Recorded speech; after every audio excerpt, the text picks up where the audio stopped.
Scienziati cinesi creano un supervirus polmonare da pipistrelli e topi. Serve solo per motivi di studio, ma sono tante le proteste. Vale la pena rischiare?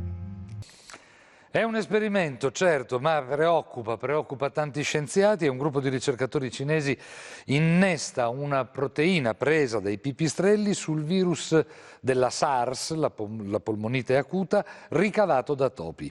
E ne esce un supervirus che potrebbe colpire l'uomo, resta chiuso nei laboratori, ovvio, serve solo per motivi di studio, ma vale la pena correre il rischio, creare una minaccia così grande solo per poterla esaminare? Maurizio Menicucci.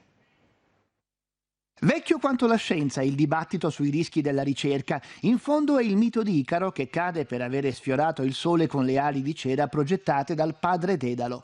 Lo rilancia un esperimento realizzato in Cina dove un gruppo di studiosi è riuscito a sviluppare una chimera, un organismo modificato innestando la proteina superficiale di un coronavirus trovato nei pipistrelli della specie, piuttosto comune, detta naso a ferro di cavallo, su un virus che provoca la SARS, la polmonite acuta, anche se in forma non mortale, nei topi.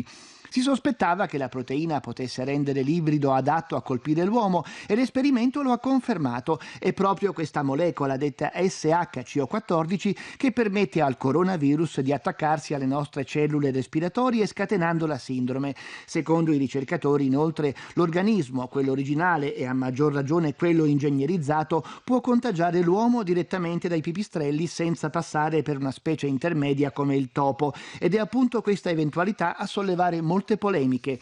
Proprio un anno fa il governo USA aveva sospeso i finanziamenti alle ricerche che puntavano a rendere i virus più contagiosi, ma la moratoria non aveva fermato il lavoro dei cinesi sulla SARS, che era già in fase avanzata e si riteneva non così pericoloso. Secondo una parte del mondo scientifico, infatti, non lo è. Le probabilità che il virus passi alla nostra specie sarebbero irrilevanti rispetto ai benefici, un ragionamento che molti altri esperti bocciano. Primo perché il rapporto tra rischio e beneficio è difficile da valutare e poi perché, specie di questi tempi, è più prudente non mettere in circolazione organismi che possano sfuggire o essere sottratti al controllo dei laboratori.